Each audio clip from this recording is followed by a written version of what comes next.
Radhe Radhe guys. तो guys ये है पार्ट नंबर 3। पार्ट नंबर 1 और पार्ट नंबर 2 हम देख चुके हैं। एक बार मैं आपको स्लाइड दिखा देता हूँ। तो गाइस ये जो नोट्स है मैं आपको हो सके तो मेरा एक टेलीग्राम ग्रुप बना लेंगे, उसमें नोट्स मैं सेंड कर दूंगा। फिलहाल अगर आपने नोट कर लिया हो तो बहुत बढ़िया, तो अगर आप साथ साथ नोट कर रहे हैं तो बहुत ही बढ़िया। और अगर नहीं किया हो तो हो सकता है मैं शायद ये जितने भी स्लाइड है जो मैं बना रहा हूँ आपको दिखाते दिखाते इसकी एक अलग से पीडीएफ बना लेंगे और वो सेंड कर दूंगा, ठीक है। तो अभी फिलहाल नोट करते रहिए, जितना मैंने पढ़ा दिया शायद आपको समझ में आ चुका है। तो गाइस पिछली क्लास में हमने एल डी एस यानी कि लुईस डॉट स्ट्रक्चर पढ़ा दिया है। अगर आप वीडियो में पहली बार हैं तो मैं आपसे रिक्वेस्ट करना चाहूंगा, प्लीज पिछली क्लास देख कर आए तब जाके ये क्लास ज्वाइन करें, क्योंकि अगर आपने पिछली क्लास नहीं देखी तो ये क्लास आपको समझ में आने वाली नहीं है। तो पहले पिछली क्लास देखे उसके बाद में ये देखें, ठीक है। तो ये पार्ट नंबर 3 है, पार्ट नंबर 1 और पार्ट नंबर 2 हो चुका है, ठीक है। तो अभी स्टार्ट करते हैं, ठीक है। तो एलडीएस मैंने पढ़ा दिया था, तो एलडीएस पढ़ाने से मैं आपको कुछ एक्सरसाइज कराता हूँ, रिवीजन कर लाते हैं, ठीक है। तो रिवीजन कर लेते हैं, एक बार रिवीजन कर लेते हैं। तो रिवीजन के अंदर हम देखते हैं कि बोरॉन की लुईस डॉट स्ट्रक्चर कितनी होती है। तो बोरॉन की लुईस डॉट स्ट्रक्चर 1 2 3 होती है, हमें पता है। कार्बन की देख लेते हैं, 1 2 3 4 होती है, ठीक है। और वैसे ही हम देख लेते हैं नाइट्रोजन की 1 2 3 4 और ये 5 होती है, ठीक है। ऐसे ही ऑक्सीजन की देख लेते हैं, 1 2 3 4 5 6 होती है। और चलो एक काम करें, लिथियम की देख लेते हैं 1, ठीक है। हाइड्रोजन की देख लेते हैं 1। और एक काम करते हैं, ठीक है, लिथियम की होगी, हाइड्रोजन की होगी, सोडियम की देख लेते हैं एक बार। सोडियम की भी 1 होती है। एक बार आप पीछे आराम से देख लीजिए, मैंने आपको लुईस डॉट स्ट्रक्चर कैसी होती है वो बता दिया था, ठीक है। और एक बार फिर से देख लेते हैं, चलो क्लोरीन की हो गई शायद, नहीं क्लोरीन की नहीं है, तो क्लोरीन की भी देख लेते हैं, 1 2 3 4 5 6 7, ठीक है। तो ये काम काम के आइटम है और इनके ही हमें डिस्कस करना है। तो आगे चलते हैं गाइस, लुईस डॉट स्ट्रक्चर आपको समझ में आ चुकी होगी, ठीक है। तो आगे चलते हैं। अब लुईस डॉट स्ट्रक्चर का काम क्या है, चलो वो देखते हैं। अब लुईस डॉट स्ट्रक्चर हमें पढ़ना है, अब हम बॉन्डिंग के बारे में पढ़ेंगे। क्या पढ़ेंगे? बॉन्डिंग, ठीक है।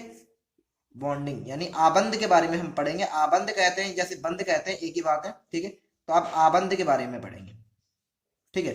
तो मेनली बॉन्ड 3 प्रकार के होते हैं, यानी आबंध या फिर बंध 3 प्रकार के होते हैं। तो सबसे पहले हम पढ़ेंगे आयनिक बंध के बारे में। किसके बारे में? आयनिक बंध, ठीक है। आयनिक बंध, ठीक है। इंग्लिश में कहते हैं आयनिक बॉन्ड, ठीक है। और सेकंड होता है सहसंयोजी बंध। क्या नाम है गाइस? सहसंयोजी बंध, ठीक है। आशा करता हूं आपको दिखाई दे रहा होगा, बिल्कुल आपको दिखाई दे रहा है। इसको कहते हैं covalent, covalent bond, covalent bond, ठीक है। शायद मेरी स्पेलिंग में एरर हो सकती है तो वो देख लेना प्लीज। और थर्ड होता है उप सहसंयोजी बंध, उप सह संयोजी बंध। इंग्लिश में कहते हैं कोऑर्डिनेशन बॉन्ड, कोऑर्डिनेशन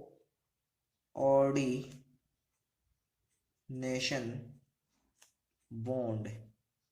इंग्लिश में कहते हैं कोऑर्डिनेशन बॉन्ड। तो आशा करता हूं आपको समझ में। आप स्टार्ट करते हैं हम सबसे पहले आयनिक बॉन्ड से, क्योंकि हमें यही पढ़ना है, ठीक है। तो चलो आयनिक बॉन्ड स्टार्ट करते हैं हम। आयनिक बंध, आयनिक बंध, ठीक है। तो आयनिक बंध स्टार्ट करेंगे, ठीक है। इंग्लिश में भी लिख देता हूं मैं, आयनिक बॉन्ड, आयनिक बॉन्ड, ठीक है। तो आयनिक बॉन्ड होता क्या है? आयनिक बॉन्ड होता है इलेक्ट्रॉनों, इलेक्ट्रॉनों इलेक्ट्रॉनों के आदान प्रदान से, आदान प्रदान से बने बंध को आयनिक बंध कहते हैं, आयनिक बंध कहते हैं। इंग्लिश वाले हो सके तो प्लीज आप लिख लेना, क्योंकि मैं हिंदी मीडियम से हूं और मेरे लिए थोड़ा सा इंग्लिश में लिखना मुश्किल हो जाएगा। लेकिन मैं कोशिश करूंगा अगली बार से कि आपको जितने भी इंग्लिश है वो मैं लिखाने की कोशिश करूं। लेकिन हाँ, मैं आपको केमिस्ट्री सिखा दूंगा, ठीक है। इलेक्ट्रॉनों के आदान प्रदान से, आदान प्रदान का मतलब है कि देगा, डोनेट करेगा एंड लेगा भी, ठीक है। तो वो बॉन्ड कहलाएगा आयनिक बॉन्ड, ठीक है। आशा करता हूं कि आप लिख लेंगे, ठीक है। अब एग्जाम्पल देखते हैं। एग्जाम्पल, अच्छा एक लाइन यहाँ पे नोट कर लो, नोट करनी है हमें, नोट वाली पॉइंट याद करना कि ये बॉन्ड हमेशा मेटल, मेटल हिंदी में लिख लेना, मेटल यानी कि धातु, ठीक है, और अधातु के बीच बनता है, यानी कि नॉन मेटल, ठीक है। याद रखना ये बॉन्ड हमेशा धातु तथा अधातु के बीच बनता है, ठीक है। ये बॉन्ड हमेशा धातु तथा अधातु के बीच बनता है, ये बात हमेशा याद रखना। मेन बात यही है कि ये बॉन्ड हमेशा मेटल और नॉन मेटल के बीच बनेगा, ये याद रखना, ठीक है। अब स्टार्ट करते हैं, एग्जाम्पल देखते हैं हम, ठीक है। एग्जाम्पल जैसे कि हमें पता है कि सोडियम एक तरह का मेटल होता है, प्लस क्लोरीन एक नॉन मेटल होता है, ठीक है। तो ये रहा मेटल, मैं लिख देता हूं, ये है मेटल और ये है नॉन मेटल, ठीक है, ये है नॉन मेटल, ठीक है। आशा करता हूं समझ। अच्छा अब इनको बनाना कैसे, देखो बनाना इस तरह से, यहाँ पे एक लुईस डॉट स्ट्रक्चर सोडियम की एक होती है, मैंने पिछली क्लास में पढ़ा दिया। मैं फिर कह रहा हूं, अगर आपने पिछली क्लास नहीं देखी है तो आयनिक बॉन्ड वगैरह आपको समझ में नहीं आने वाले, ये जो मैं बता रहा हूँ ये कुछ समझ में नहीं है, ठीक है। और क्लोरीन पे कितना होता है, 1 2 3 4 5 6 7। याद रखना मैंने तो ऐसे लिख दिया, लेकिन आपको वैसा ही करना है जैसे मैंने पहले बताया, ठीक है। अब इसको मैं समझाता हूँ, देखो अब आगे रिएक्शन हो, ध्यान से देखिए। इसको एक इलेक्ट्रॉन देने हैं, कितने देने हैं, एक इलेक्ट्रॉन। इसके संयोजी कोष में होते हैं 2 8 और 1, ठीक है, 2 8 और 1। और इसके संयोजी कोष में भी लगभग लगभग 2 8 और 7 इलेक्ट्रॉन होते हैं, ठीक है, 2 8 7, ठीक है। यानी पहले 2 भरे जाएंगे, दूसरे 8 और तीसरे 7, ठीक है। तो हमें पता है कि पहले कोष में 2 इलेक्ट्रॉन भरे जाते हैं, आपको पता होगा पहले कोष में 2, फिर 8 और फिर 8, ठीक है। तो जो सोडियम है पहले कोष में उसके 2 इलेक्ट्रॉन हैं पूरे, और दूसरे कोष में 8 है, यानी दूसरे शेल में 8 है, तीसरे में 1 इलेक्ट्रॉन भरा है। और क्लोरीन में पहले में 2 है, दूसरे में 8 है, तीसरे में 7 इलेक्ट्रॉन भरे हैं। आशा करता हूं आपको बात समझ में आ रही होगी, ठीक है। लेकिन आप ध्यान से देखिए, अब क्या करना है, इसको स्टेबल होना है। स्टेबल होने के लिए कंडीशन याद रखना, स्टेबल, स्टेबल होने के लिए यानी स्थायी होने के लिए, किसके लिए, स्थायी होने के लिए कंडीशन है कि उसके कोष में या तो 2, ठीक है, अगर 2 भरे जाते हैं तो 2 ही होने चाहिए, और अगर 8 भरे जाते हैं तो उसके कोष में हमेशा 8 ही इलेक्ट्रॉन होने चाहिए। यह है स्टेबल होने की कंडीशन। अब ध्यान से देखो, यहां पर सोडियम के पास 1 इलेक्ट्रॉन बचा है लास्ट में, अब होने चाहिए थे 8, लेकिन है कितने, 1। तो अब इसको चाहिए 8 इलेक्ट्रॉन करना। तो अब ये क्या कर सकता है, ये अपना 1 वाला इलेक्ट्रॉन दान कर देगा। ये किसको दे देगा, क्लोरीन को दे देगा। और इसे 7 है, एक और चाहिए जिससे इसके 8 हो जाए और ये भी स्टेबल हो जाए, तो ये इलेक्ट्रॉन दे देगा। अब देने के कारण इसकी लुईस डॉट स्ट्रक्चर ऐसी हो जाएगी, 1 2 3 4 5 6 7 8, ठीक है। ये हो गई सोडियम की, और क्लोरीन की बन जाएगी 1 2 3 4 5 6 7 8, ये बन गई क्लोरीन की। ध्यान से देखिए, इसके भी 8 इलेक्ट्रॉन, इसके 8 इलेक्ट्रॉन हो जाएंगे, क्योंकि एक ये इसने मतलब ऐसे जोड़ बाकी कर लो, इस एक इसने कैरी दे दी और इसने ले ली, ठीक है, ऐसा कुछ करना है। और इसने 1 इलेक्ट्रॉन दे दिए तो इसका काम बन जाएगा, और इसने 1 इलेक्ट्रॉन ले लिए तो इसका काम भी बन जाएगा। इस तरह से हमारा एक बॉन्ड बन जाएगा जो बन जाएगा NaCl का, ठीक है। आशा करता हूं आपको थोड़ा बहुत समझ में आया होगा। चलो एक एग्जाम्पल से और समझते हैं, ठीक है। तो ये पेपर खत्म हो गया है और मैं इसकी हो सकता है आपको PDF सेंड कर दूंगा, ठीक है। तो अब आशा करते हैं अगर नेक्स्ट वाले पेज में हम समझते हैं। ध्यान से देखिए, एक और एग्जाम्पल लेके चलता हूं मैं। एग्जाम्पल लेता हूं Be प्लस Cl। अब हमें पता है Be पर दो लुईस डॉट स्ट्रक्चर होती हैं, और क्लोरीन पर कितनी होती है, 1 2 3 4 5 6 7, ठीक है। अब इसके पास कितने इलेक्ट्रॉन होते हैं, बेरिलियम है, तो बेरिलियम के होंगे कितने हैं, 4 होते हैं, ठीक है। तो 2, पहले में 2 इलेक्ट्रॉन भरे जाएंगे और दूसरे में इसके 2 इलेक्ट्रॉन भरे जाएंगे, क्योंकि इतने ही होते हैं। दूसरे में 8 भरे जाने चाहिए थे, लेकिन दूसरे में 2 इलेक्ट्रॉन भरे जाते हैं, ठीक है। और अब इसके होते हैं कितने, 2 8 और 7, ठीक है। आशा करता हूं आपको बात समझ में आ रही होगी। अब क्या करना है, इसे दो इलेक्ट्रॉन रखने हैं, यानी कि इसे यही रखना है, तो ये अपने दोनों इलेक्ट्रॉनों को दान कर देगा। क्या कर देगा, दान कर देगा। लेकिन इसे तो 1 ही इलेक्ट्रॉन लेना है, लेकिन इसे 2 इलेक्ट्रॉन देने हैं। अब ये क्या करे, ठीक है, अब इसे 1 ही इलेक्ट्रॉन देना है, तो ये एक काम करेगा कि इसे 2 देने, इसे 1 लेना है, तो ये 2 क्लोरीन को बुला लाएगा। इस तरह से ये हो जाएंगे 2 क्लोरीन, ठीक है, ये हो जाएंगे 2 क्लोरीन, ठीक है। तो Be के पास होंगे 2 इलेक्ट्रॉन, ठीक है, यानी 2 इलेक्ट्रॉन स्टेबल हो गया, प्लस से, और Cl के पास कितने हो गए, 2, और Cl के 8 हो चुके हैं, तो Cl के 2 हो चुके हैं, ठीक, कितने Cl है, 2, और ये भी स्टेबल हो चुका है, तो BeCl2 बन जाएगा। अब आप एक काम कीजिए, Al प्लस Cl का बना के देखिए। आशा करता हूँ आप समझ जाएंगे कि मैं क्या कहना चाहता हूँ, किस तरह से बनवाना चाहता हूँ। आराम से आप समझ जाएंगे कि मैं क्या बताना चाहता हूँ। ठीक है, ठीक है। आशा करता हूँ आप इसे आराम से बना सकते हैं। मैं बना के दिखा दूंगा। देखो इसे कितने देने, 3, और इसे कितने लेने, 1। तो ये काम करेगा, ये अपने एक और वालों को बुला लाएगा। इस तरह से इसका फॉर्मूला बन जाएगा AlCl3। ठीक है, अब एक लास्ट एग्जांपल और समझ लेते हैं ताकि हमारा ये एकदम एकदम पूरा कंफर्म हो जाए और उसके बाद में हमें इसमें कोई डाउट ना हो। ठीक है, तो Al पर कितनी होती है, 3 होती है, और इस पे कितनी होती है, 6 होती है। ठीक है, अब देखो इसे 3 इलेक्ट्रॉन देने हैं और इसे 2 इलेक्ट्रॉन लेने हैं। अब क्या करें, इसे तो 3 देने हैं, इसे 3 देने हैं, इसे 2 लेने हैं। अब ये 3 2 तो दे देगा, ये 2 इलेक्ट्रॉन दे देगा, लेकिन इसके पास एक बच जाएगा। तो एक और देने के लिए हम एक और बुला लेते हैं। ठीक है, 1 2। ठीक है, ये अब ये देखो 2 इलेक्ट्रॉन तो इसने इसको दे दिए, ध्यान से देखो, ये 2 इलेक्ट्रॉन इसने दे दिए। अब इसने 1 इलेक्ट्रॉन यहां से दे दिया। ठीक है, अब इसे 2 लेने थे, लेकिन इसके पास केवल 1 ही इलेक्ट्रॉन पहुंचा। इसके पास 2 इलेक्ट्रॉन पहुंच गए, इसके पास ओनली 1 ही इलेक्ट्रॉन पहुंचा। तो क्या होगा, ये अपने एक और दोस्त को बुला लेगा। ठीक है, ये अपने एक और दोस्त को बुला लेगा। अब बुलाने से अब इसके पास जो, अब एक और को बुला लेगा। अब इसको इसको एक और इलेक्ट्रॉन दे देगा। देखो यहां से एक और इलेक्ट्रॉन इसको मिल जाएगा। ठीक है, मिल गया। अब इसके पास 2 बच गए, तो एक और दोस्त को बुला लिया। अब एक और दोस्त को बुलाने के बाद ये 2 इलेक्ट्रॉन उसके पास चले जाएंगे। आशा करता हूं आपको समझ में आ रहा होगा। तो इस तरह से फॉर्मूला बन जाएगा, Al कितने होंगे, 1 और 2, तो Al2, और ऑक्सीजन कितने हैं, 1 2 3। ठीक है, Al2O3। आशा करता हूं आपको समझ में आ रहा है। देखो ध्यान से, क्या हुआ, इसके पास 3 इलेक्ट्रॉन थे, इसके पास 2, तो ये 2 तो दे देंगे, लेकिन एक बच जाएगा। तो एक और वाले को बुला लेगा, तो इस तरह से दूसरा वाला इसके पास चले जाएगा। अब ये 1 इलेक्ट्रॉन ले तो लेगा, लेकिन 1 इलेक्ट्रॉन की कमी रह जाएगी, इसलिए दूसरा वाले को बुला लेंगे। ये अपने दूसरे वाले को बुला लेगा। इस तरह से 1 इलेक्ट्रॉन इसने दे दिया। अब बचे कितने, 1 और 2। अब ये 2 वाले इसको दे देंगे। ठीक है, तो इस तरह से फॉर्मूला बन जाएगा Al2O3। ठीक है, आशा करता हूं आपको बात समझ में आ चुकी होगी। अब अगला है सहसंयोजी बंध। ठीक है, अगला है सहसंयोजी बंध, सहसंयोजी बंध। ठीक है, सहसंयोजी बंध इंग्लिश में कहते हैं कोवेलेंट बॉन्ड, कोवेलेंट बॉन्ड। ठीक है, कोवेलेंट बॉन्ड। ठीक है, सहसंयोजी बंध को कोवेलेंट बॉन्ड, इसका मतलब होता है इलेक्ट्रॉनों की साझेदारी।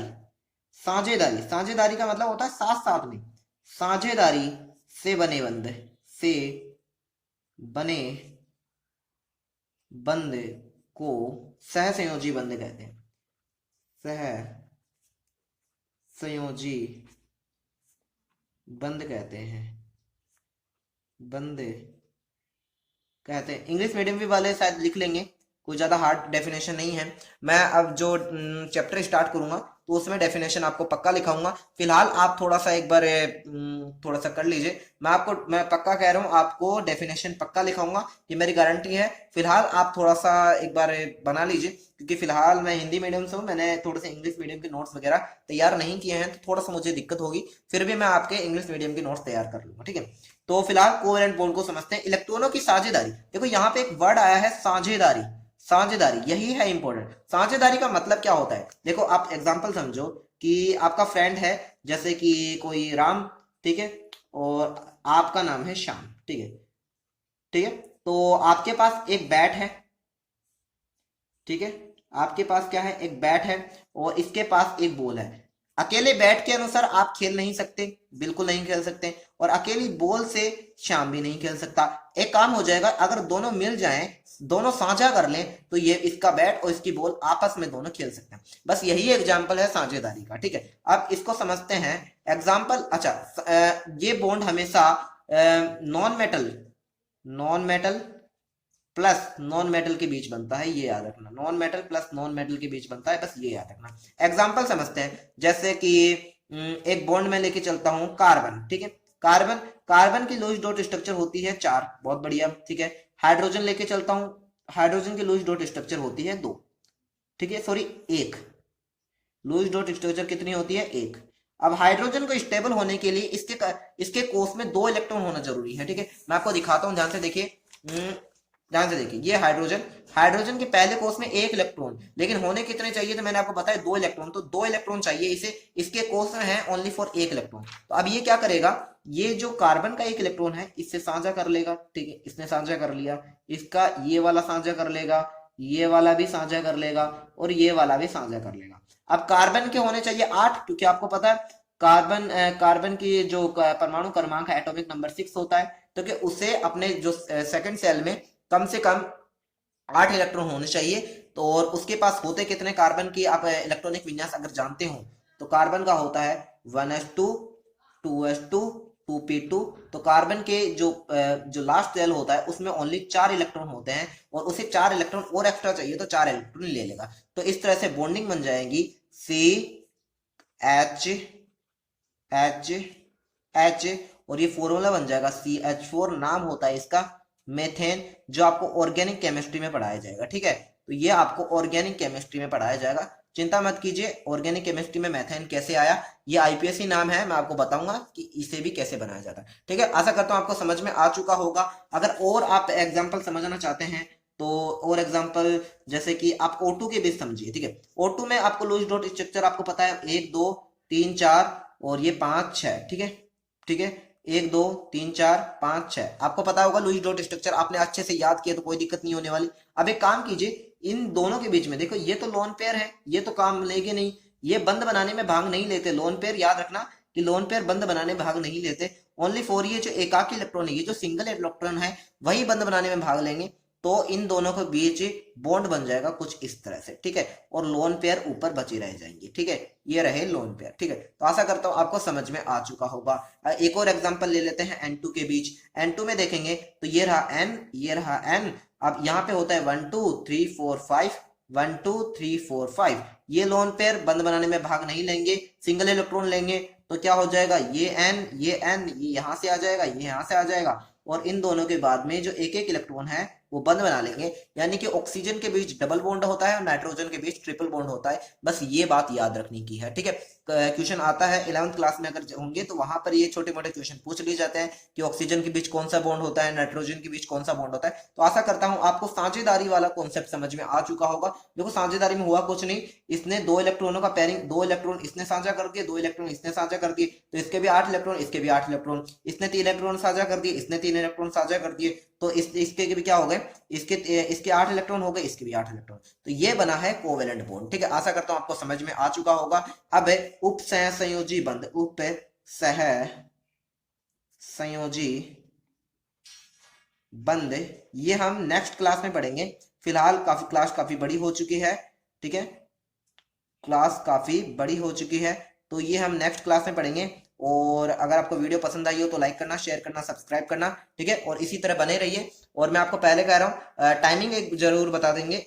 8th क्लास की सीरीज मैंने पहले स्टार्ट कर चुके हैं। 8th क्लास जो मैथ है तो वो क्लास आपको शाम को 4 PM पर मिल जाएगी। ठीक है, वो क्लास फिलहाल अभी थोड़े दिन मैं बना नहीं रहा। और 12th क्लास की जो केमिस्ट्री की क्लास है, केमिस्ट्री की क्लास वो आपको मिल जाएगी लगभग 6 PM पर। ठीक है, तो ये दोनों क्लास आपको इस टाइम पर मिलेगी। हो सकता है रोजाना आपको एक ही क्लास मिले, तो आपको पता होना चाहिए 4 बजे आपको 8th क्लास की क्लास मिलेगी और 6 PM पर आपको 12th क्लास की क्लास मिलेगी। तो इस अनुसार आप अपना टाइम बनाना। और बाकी जो सब्जेक्ट साइंस रहेंगे, जैसे मैथ 8th क्लास में मैं 2 ही सब्जेक्ट लेकर चलूंगा, मैथ हो गया, साइंस हो गया, और केमिस्ट्री बायोलॉजी जो फिजिक्स वगैरह है वो आगे देखते रहेंगे। पहले मेन जो केमिस्ट्री है उसको कंप्लीट करेंगे, उसके बाद में आगे चलेंगे। आशा करता हूँ आपको समझ में आ चुका होगा। बहुत बहुत शुक्रिया, थैंक यू, शुक्रिया।